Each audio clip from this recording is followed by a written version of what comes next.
呢度城門河景啦，咁我望翻過去就會係帝都酒店啊，市中心嗰邊啦。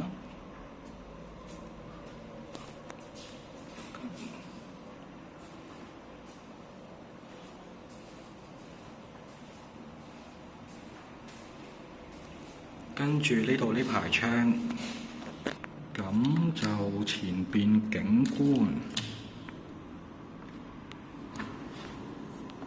呢邊咧會望翻晒成個大圍景觀啦，咁就再前邊呢度，呢一度就會係望翻過去將軍8號嗰邊景觀啦，咁所以係遠係望得開揚嘅，咁成個單位都。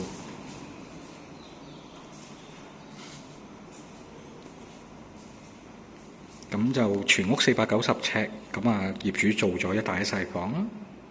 咁啊呢間細房，窗呢邊都係同廳同一個景觀啦。咁就呢度就浴室啦。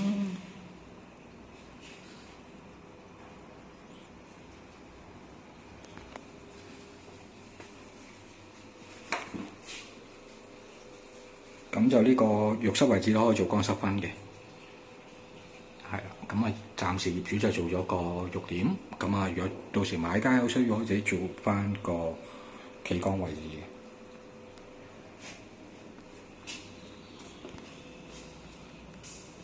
跟住呢度就係一間大房啦，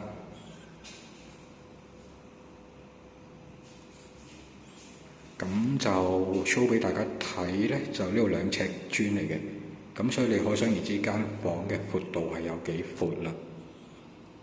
即係個長度，唔好意思，係啦，咁就個總闊度，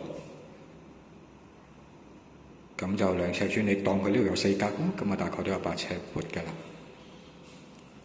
咁就呢度一排窗，咁整體睡房個景觀咧，都係偏向市中心城門河景為主嘅。